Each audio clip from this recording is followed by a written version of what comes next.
ৰাতিপুৱা মই বহুত জলদি ব্ৰেকফাষ্ট কৰি ল'লোঁ, কিন্তু মোৰ ভাইটি আৰু চন্দনে একোৱে নাই খোৱা। তো সিহঁতৰ বহুত বেছি ভোক লগাত মই এখন দোকানত লৈ আহিলোঁ। সেইখন আচলতে আমাৰ ঘৰৰ ওচৰতেই, আৰু ইমান ধুনীয়া ৰুটি আৰু ঘুগুনি বনায়, আৰু লগত যদি আৰু এটা আমলেট থাকে আৰু কিনো লাগে। সেয়া পেট পূজা কৰি এয়া ডিচাইড কৰিলোঁ যে আজি বৰিহাটৰ ফালে যাওঁ। আচলতে আমাৰ শৰ্মাদা বহুত দিন আগৰ পৰা মাতি আছে, কাম নাথাকিলে আকৌ আমাৰ ঘৰলৈকে। সেয়েহে আজি পূৰা ওলাই দিলোঁ।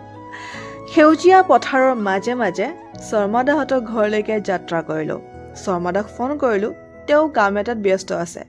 ৰাজতিলক থিয়েটাৰখনৰ প্ৰথম দৰ্শনী এয়া মাছকুছিতেই হ'ব, কাৰণ যিহেতুকে ইয়াতেই আখৰা গৃহ ইয়াতেই পাতিছে।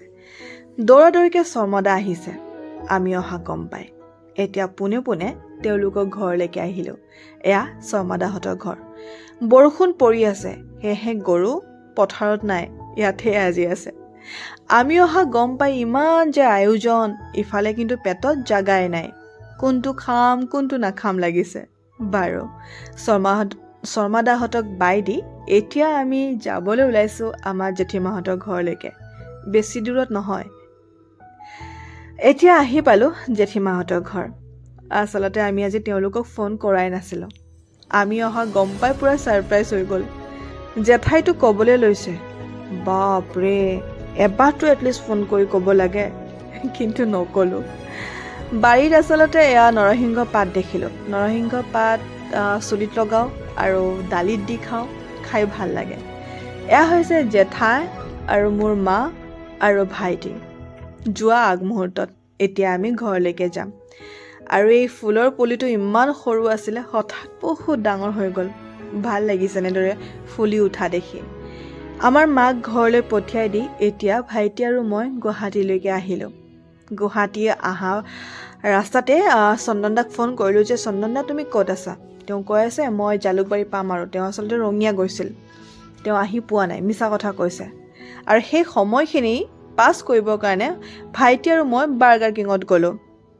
কি খাম? ভাইটিৰ পচন্দ মতে কিবা এটা খাবৰ কাৰণে সোমাইছোঁ যেতিয়া অৰ্ডাৰটো সি কৰি দিলে। আমন জিমনকৈ বহি আছোঁ, খাবতো মন নাছিল, তথাপিও আহিলোঁ। সি অৰ্ডাৰ কৰি দিলে আৰু এয়া অৰ্ডাৰ আহি পালে। পেট পূজা কৰি কিন্তু বহুত সময় তাত নৰখিলোঁ। মোৰ তেনেকুৱা স্বভাৱ নাই, এটা বস্তু খাই বহুত সময় এনে নষ্ট কৰাৰ একদমেই স্বভাৱ নাই।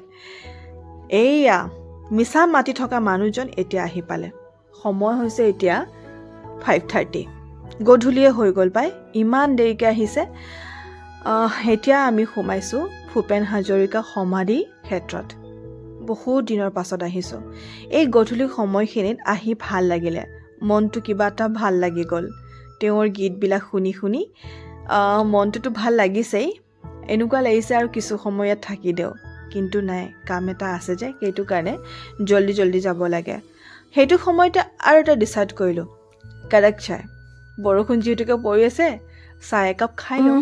ভিডিঅ'টো যদিও বিশেষ নাছিলে, তথাপিও সজীৱ কৰি ৰাখিবলৈ মন গ'ল।